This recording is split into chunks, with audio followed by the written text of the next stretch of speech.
사무엘상 13장 8절부터 15절 말씀 함께 교독하겠습니다. 하나님의 말씀입니다.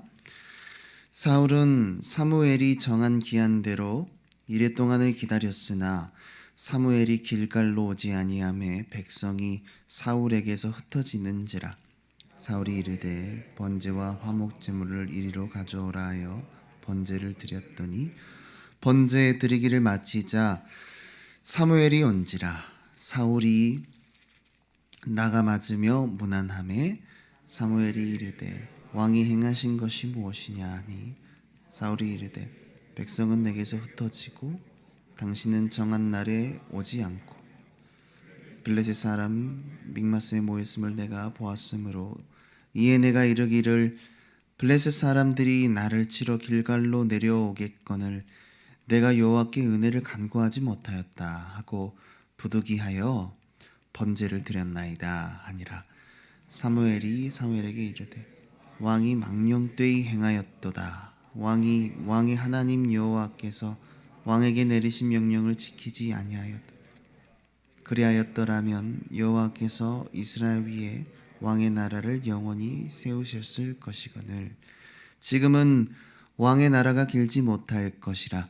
여호와께서 왕에게 명령하신 바를 왕이 지키지 아니하였으므로 여호와께서 그의 마음에 맞는 사람을 구하여 여호와께서 그를 그의 백성의 지도자로 삼으셨느니라 하고 사무엘이 일어나 길갈에서 떠나 베냐민 기브아로 올라가니라. 사울이 자기와 함께 한 백성의 수를 세어보니 600명 가량이라. 아멘. 구원받는 사람의 도드라진 특징은 온유함입니다. 온유함. 하나님의 말씀을 받는 심령의 상태. 온유한 성품으로 새롭게 빚어진 사람만이 하나님의 말씀을 온전히 행할 수 있습니다. 온유함은 모든 규례를 하나도 빠짐없이 지킬 때 주어지는 하나님의 판결이기보다는 종이 주인의 그 입에서 떨어지는 명령을 보고 청종하기 위하는 상태, 그 주인의 입에 집중하여 말씀이 떨어지자 그 말씀을 있는 그대로 청종하는 모습을 의미합니다. 그래서 성도는 청종하기 위해서 예배합니다. 들은 말씀을 온유함으로 실천하기 위해서 기도합니다. 예배와 청종, 온유함과 실천은요, 내가 진짜 구원받은 사람인가를 확인할 수 있는 표지가 되는 것이죠. 사울은 매우 위험한 상황에 놓이게 되었습니다. 블레셋 군대가 믹마스에서 이제 길갈로 진압해 오기까지 하루가 남지 않았기 때문입니다. 아무리 기다려도 선지자 사무엘은 오지를 않고 또 약속한 일주일은 지났습니다. 사울은 너무 답답했고 이 상황이 너무 두렵기만 했습니다. 그는 신하들에게 명령해서 번제와 화목제물을 가져오게 했고 조급한 마음에 자신의 손으로 직접 여호와께 제사를 드립니다. 그런데 번제가 끝나기가 무섭게 사무엘이 도착하죠. 사울은 자신의 행동을 정당화하기 위해서 사무엘에게 3가지 주장을 했는데요. 정리해 보면 이렇습니다. 첫째, 흩어지는 사울의 군대 때문에. 둘째, 길갈에 늦게 도착한 사무엘 당신 때문에. 셋째, 눈앞에 전투태세를 갖추고 있는 블레셋 군대 때문에입니다.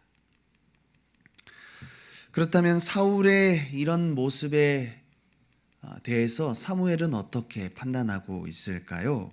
13절을 보게 되면요. 왕이 망령되이 행하였다. 왕이 망령되이 행하였다.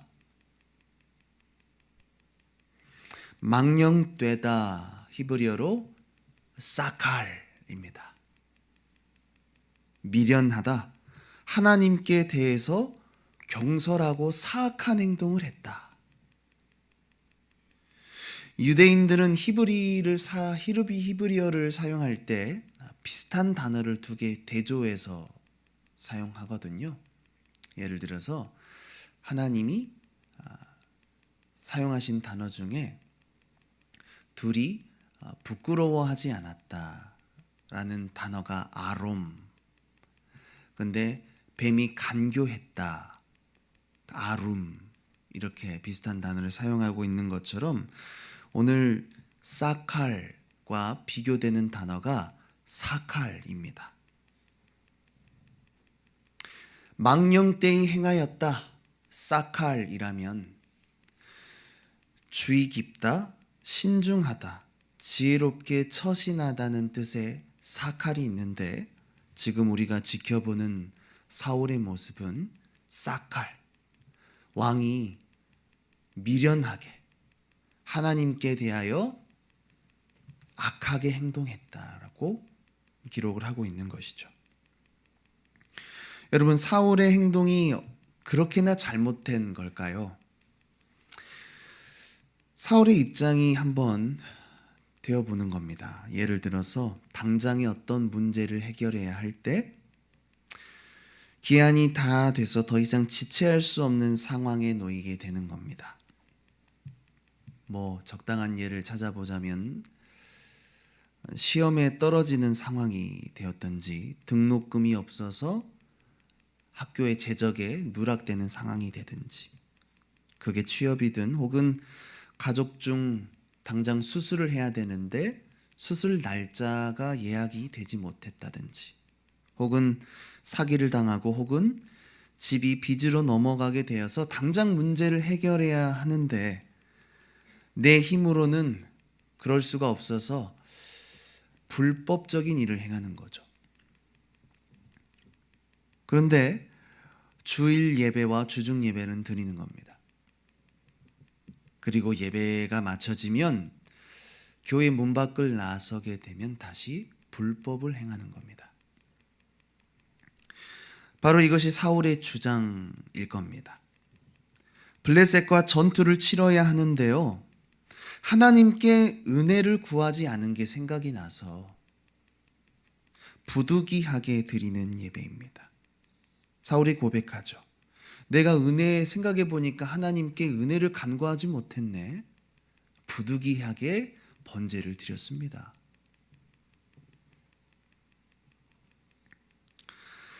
한글은 부득이한 예배로 번역이 되었지만 영어를 보게 되면 나 자신에게 강요하는 예배라는 뜻입니다. 자신의 마음의 찝찝함을 해결하기 위해서 드리는 예배인 거죠. 뭔가 자신의 어긋난 그 필요를 해결하기 위해서 여러분, 예배가 도구가 된 거예요.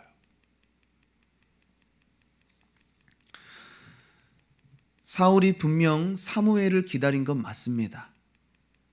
그러나 제사를 집도할 권한이 그에겐 주어지지 않습니다. 내가 번제를 드렸지만 그건 당신이 오지 않아서 그럴 수밖에 없었다는 원망과 그리고 책임 전가의 모습을 우리는 보고 있는 것이죠. 사울은 하나님의 일하심보다 왜 예배했습니까? 하나님의 일하심보다 병사들의 사기를 붙도우기 위해서 예배를 이용했습니다. 자신에게서 흩어지는 백성들을 붙잡기 위해서, 그리고 왕의 지도력과 자신의 영향력이 줄어드는 것을 방지하기 위해서 하나님과 번제를 도구로 사용한 겁니다. 사랑하는 성도 여러분, 하나님은 우리의 필요를 채워주는 도구 같은 분이 아니십니다. 하나님이 우리에게 주신 복음, 직분, 그리고 그분의 계명은요, 나의 욕구를 위해 이용하라고 주신 도구가 아닙니다. 하나님의 말씀이, 그분의 명령이 우리를 가장 안전하게 살게 하는 능력이고 우리의 영혼의 심장입니다. 사울의 행위는요, 세상의 시선으로는 봤을 때 적절한 조치였을 수 있습니다. 하지만 하나님께서 원하시는 것은 상황에 맞는 판단과 적절한 조치가 아니라 온전한 순종이죠. 적절한 조치도 필요하지만 여러분, 순종이 먼저입니다. 두 가지 기다림이 있습니다. 성경을 보게 되면 교만한 기다림과 겸손한 기다림이 있습니다. 교만한 기다림은 일단 상황을 지켜보면서 조건적으로 기다리는 겁니다. 기다리다가 상황이 안 좋아지면 내가 이럴 줄 알았다. 그냥 기다리지 말고 처음부터 그냥 내 방법대로 할 걸. 이렇게 말하죠. 반대로 겸손한 기다림은 나는 아무것도 할 수 없다는 것을 알기 때문에 그저 하나님의 약속의 말씀만 붙들고 기다릴 뿐입니다. 사울의 말처럼 약속된 날이 일주일 지난 건 사실이지만 사실 그의 마음과 태도와 반응은 그의 기다림이 교만한 기다림이었다는 걸 보여줍니다. 교만한 기다림의 마음을 가진 사람은요, 약속된 시간을 지켜줘서 그 정해진 기한 안에 하나님의 약속이 이루어지더라도 내가 기다려서 응답받은 거야 라고 말합니다. 그러나 겸손한 기다림은 그 기다림의 시작이 다릅니다. 기다리는 거 말고는 정말 할 수 있는 게 없어서 더 기다리고 기다리면서 더 기도하고 하나님의 지혜가 아니고서는 자신에게 더 좋은 대책이 없다는 걸 너무나도 잘 알기에 변질되지 않는 기다림입니다. 사울, 그는 여호와의 말씀을 그리고 사무엘의 말을 자신의 생각이나 판단으로 왜곡하고 오용했습니다. 그는 여호와께서 사무엘을 통해 주신 말씀을 지켜야 했지만 인간적인 눈으로 물리적인 종교의식 제사 방법으로 그리고 육신의 생각으로 이 문제를 해결하려고 했습니다. 그가 지켜야 할 것은 사무엘의 입으로부터 나오는 교훈이었지만 사울은요, 사무엘을 통해 선포된 하나님의 말씀을 지키는 일보다 그냥 예배만 하면 될 거라고 생각했던 겁니다. 그러나 사울의 행동은요, 제사에 관한 그 사무엘의 권리를 빼앗는 거였고 이스라엘 제사장인 사무엘의 역할을 부정하는 거였고 그리고 여호와 앞에 불순종했습니다. 그 결과로 사울은 자신의 왕국과 왕위 계승권까지 잃게 됩니다. 로마서 8장 7절부터 8절 말씀은 우리에게 기록하고 있습니다. 육신의 생각은 하나님과 원수가 되나니 이는 하나님의 법에 불복하지 아니할 뿐 아니라 할 수도 없습니다. 육신에 있는 자들은 하나님을 기쁘시게 할 수 없느니라. 그러므로 존경하는 성도 여러분, 순종이 먼저입니다. 오늘 우리에게 겸손한 기다림이 있기를 원합니다. 우리가 성령으로 시작했다가 육체로 마치는 그런 미련한 일이 모두 없기를 바랍니다. 순종 없이 드리는 예배는 아무런 소용이 없습니다. 정말입니다. 순종 없이 예배만 드린다고 괜찮지 않습니다. 분명 우리는 예배를 드려야 하지만 왜 예배합니까? 여호와의 말씀에 선포되는 그분의 계명에 청종하기 위해서 예배하는 겁니다.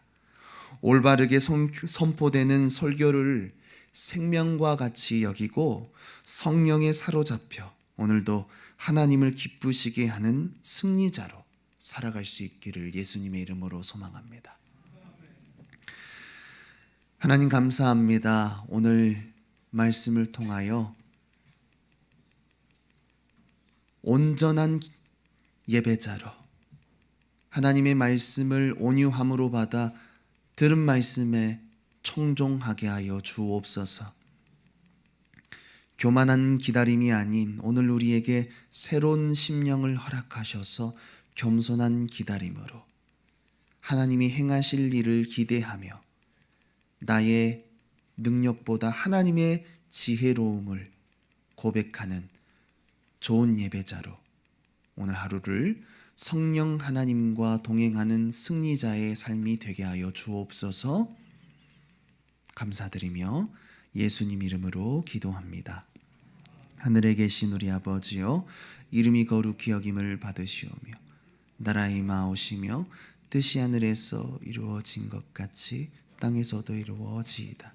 오늘 우리에게 일용할 양식을 주시옵고 우리가 우리에게 죄 지은 자를 사하여 준 것 같이 우리 죄를 사하여 주시옵고 우리를 시험에 들게 하지 마시옵고 다만 악에서 구하시옵소서. 나라와 권세와 영광이 아버지께 영원히 있사옵나이다. 아멘.